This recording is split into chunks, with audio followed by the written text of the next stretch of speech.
All right, the Indiana Fever face some very, very big decisions moving forward. Okay, with the new CBA, everything has changed.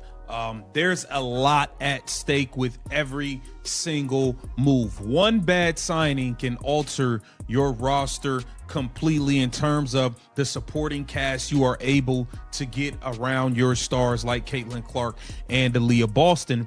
Look at that frustration. Look, what we're witnessing here isn't just some complex situation. This is a straight-up financial disaster brewing. The Indiana Fever are trapped between a rock and a hard place, forced to pick between keeping their star guard or actually signing their rookie. Both? That's off the table. This new CBA that dropped this season made these decisions impossible for teams like Indiana. So here's what's actually happening. First-round rookies are now pulling down over $500,000 per year. Mitchell's max deal would devour about 30% of their entire salary cap. Stack that on top of Clark's money, Boston's contract, plus those extensions they handed out to Hall and Smith, and there's literally nowhere left to go. The numbers just don't add up anymore. Something's gotta break. I will be looking to core and move Kelsey Mitchell for assets. I believe Kelsey Mitchell is a max contract player. I do believe she is.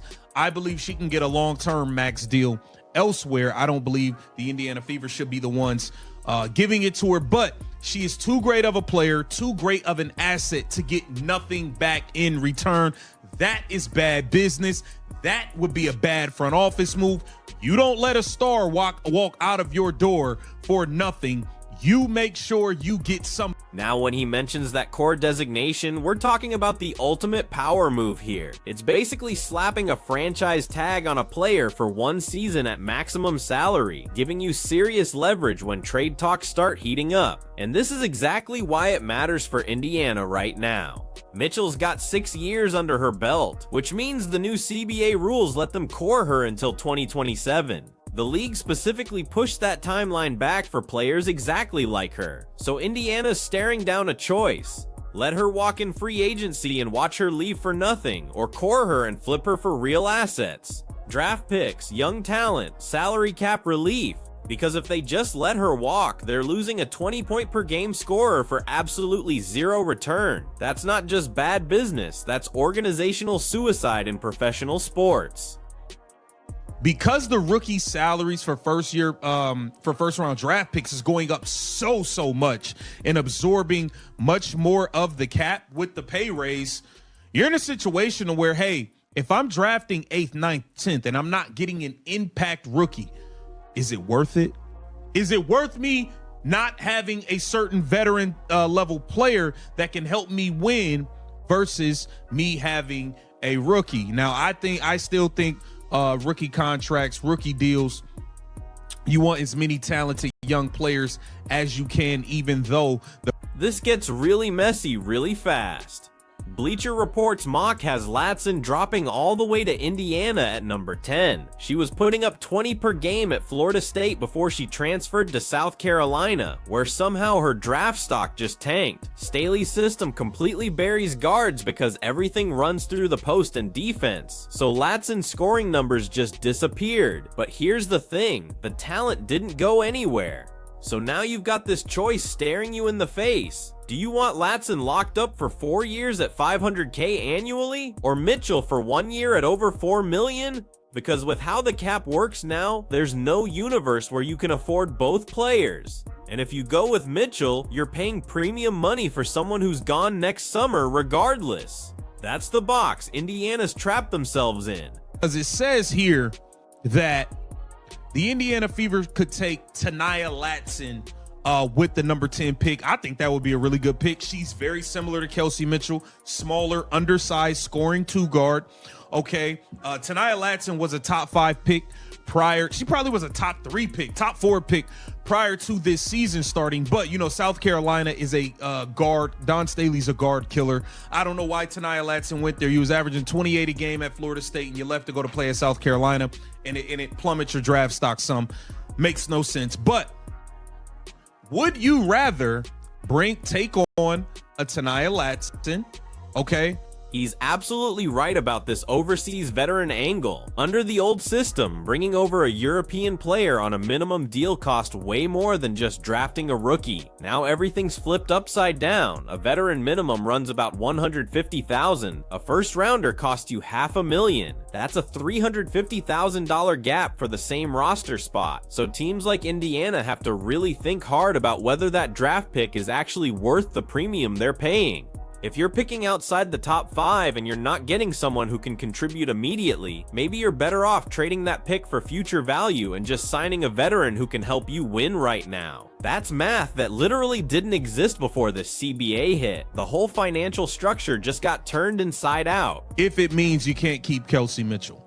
Would you rather have Tania Latson at a first-round contract or a Flau'jae Johnson that maybe she will fall? I don't know. Would you rather have a Flau'jae Tania Latson on a rookie deal, or would you rather just keep Kelsey Mitchell? Because if you're bringing back Caitlin, AB, Michaela Timpson, they're under contract. Okay, you sign Sophie, you sign Lexi, you give Kelsey Mitchell a max. You're gonna look to bring other veterans in. You might not even have enough money to sign your first. Look at his expression when he talks about getting nothing back. That's what keeps front office executives up at night. You never ever let star players walk without getting compensation. It's literally the worst thing you can do in roster management. The smart move is exactly what he's laying out here. Core Mitchell then immediately starts shopping her around to teams that can actually win now. Vegas needs scoring punch. New York could use another guard. Minnesota's got cap space and they're trying to win a championship. Someone's going to pay real money for a 20-point scorer, even if it's just a one-year rental. Indiana could realistically pull in a late first-round pick, a young player who can contribute, and some salary relief. That's infinitely better than just watching Mitchell sign with Dallas in free agency while you get nothing. But it means the front office has to make a decision that's going to hurt emotionally and deal with angry fans who absolutely love her. Going number 1, I believe Our Fam should be the number 1 pick for the Dallas Wings. There's a potential that they may take AZ Fudd. AZ Fudd's a good player and the Paige Beckers connection, I guess, but Our Fam would be my number 1 pick. The Minnesota Lynx, Olivia Miles. I think this should be the shoe-in pick. Okay, you get Olivia Miles and you put her at starting point guard. You get Olivia Miles and you put her at starting point guard. I know you got Courtney Williams as stud bud, but I would take Olivia Miles. I would take Olivia Miles. I don't know what Courtney Williams is going to command on the open market. She's going to get some good money. She's not going to get a max, but she's going to get some good money. But I would take Olivia Miles with the number 2 pick, 1,000%. The Seattle Storm going with AZ. This mock draft shows you just how wild things are at the top. Edwards going number 1 to Dallas makes perfect sense. She's someone you can build an entire franchise around. But Rice at 4? That feels like a reach. She's decent at everything, but doesn't really dominate anything. You don't use a top 5 pick on decent. You're looking for someone who can change games. Johnson falling to 5 would be highway robbery if it actually happens. She and Reese won a national title together at LSU, and yeah, there was some drama afterward with family stuff and media nonsense, but when they were on the court together, they were absolutely dominant. Chicago would be getting a wing who can score, defend, and set up teammates. That's foundation level talent. The real question becomes whether Indiana takes Latson at 10 or just trades the pick completely. If they core Mitchell and move her for assets, suddenly that draft pick becomes something they can afford to lose. They could package it with Mitchell to get better return value, or they could take Latson and bet on her getting back to that Florida State form now that she's out of South Carolina's system. It's a pretty good selection. You got Kiki Rice. I think Kiki Rice is entirely too high. I don't know what people are saying. I just don't see it. I think she's okay. To take you in top 5, I need you to be great at something. I don't think Kiki Rice is necessarily great at anything. I think she's solid at a bunch of things. So I'm not a big Kiki Rice guy. Flau'jae Johnson, I will 1,000% take over Kiki Rice. Now, the interesting thing with Flau'jae is, would the Chicago Sky take her at 5 to reconnect her with Angel Reese? Now, they had success at LSU, but we also know there was a bunch of drama that spilled over after, family involved. It was a lot going on. When he breaks down these guard prospects, Johnson from South Carolina just doesn't project to WNBA success based on his evaluation, and honestly the numbers back that up. She's all defense but can't create her own shot consistently. College lets you hide that weakness, but in the pros, every guard needs to be able to score. Nibkins from Michigan State and Hawes from UCLA both look like they'll outperform where they get drafted. They're complete guards who can run offense, hit threes, and guard multiple positions. Those are exactly the types of players who exceed expectations because they understand the game at such a high level, even without elite athleticism. Pow Pow from South Carolina is getting first-round buzz despite being a sixth-year senior. She's a pure shooter who spaces the floor, which is exactly what Indiana needs around Clark. But again, at $500,000 per year for a role player, is that really the best use of cap space? Other girl from UCLA to guard, Jaquez is better than Kiki Rice. You know, like I think, whatever. Tanaya Latson going 10 to the Indiana Fever. Medina Okot from South Carolina. Okay, and Gabriela Jaquez. Okay, I think Gabriela Jaquez is better than Kiki Rice as well. This girl can hoop. Cody McMahon can hoop. She can hoop. She's nice. She's actually nice.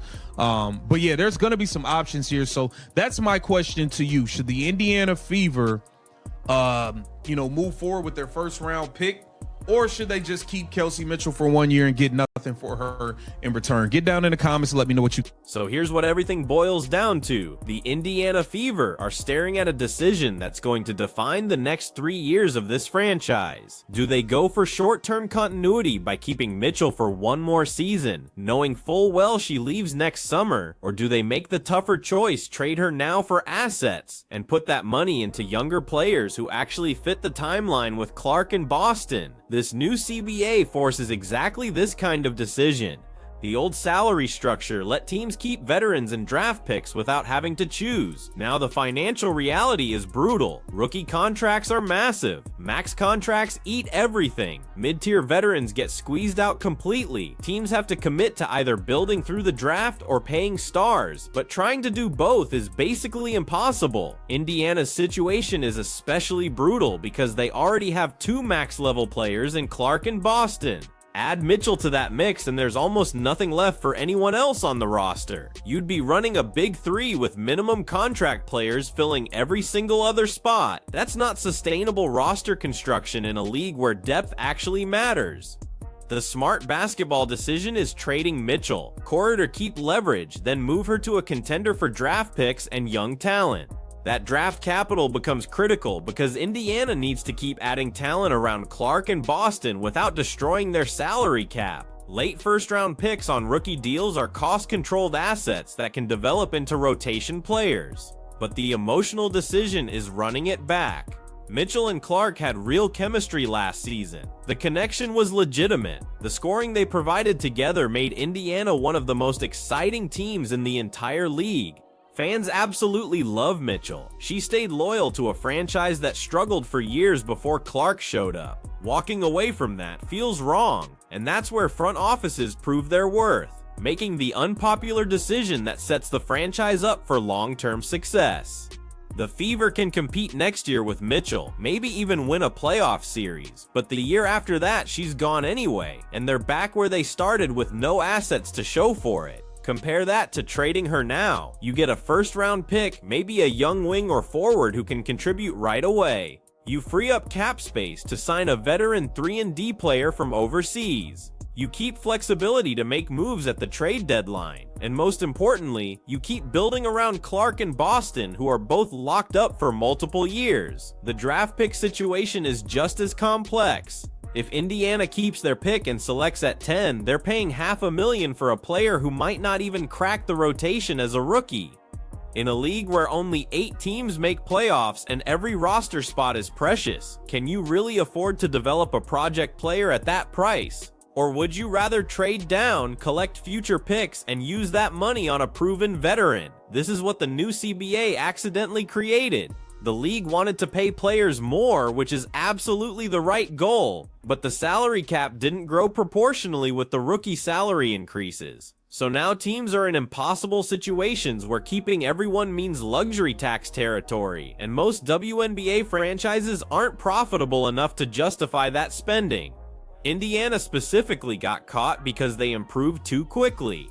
Clark's impact was so immediate that they went from lottery team to playoff contender in one season, but their roster wasn't built for that timeline.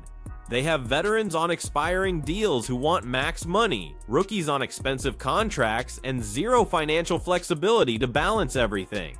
The Mitchell decision is the first domino. Whatever they choose determines everything else. Keep her and you're all in on next season with no future assets. Trade her and you're betting on sustained success through smart roster building. There's no middle ground anymore. The CBA killed the middle ground. And that's what makes this so fascinating to watch, because Indiana isn't alone. Every team that improved quickly is facing similar choices. Every franchise with multiple stars is doing salary cap gymnastics to make numbers work. This new CBA fundamentally changed how WNBA teams get built, and we're watching front offices figure it out in real time. So what should Indiana actually do? If you're running the Fever, do you trade Mitchell and build for the future? Or do you keep her for one more championship run and deal with whatever happens later? Because this isn't just about basketball anymore. It's about business, loyalty, and the long-term vision of a franchise that finally has a foundation worth protecting. Drop your thoughts in the comments, because this decision is coming fast and it's going to define the Indiana Fever for years to come.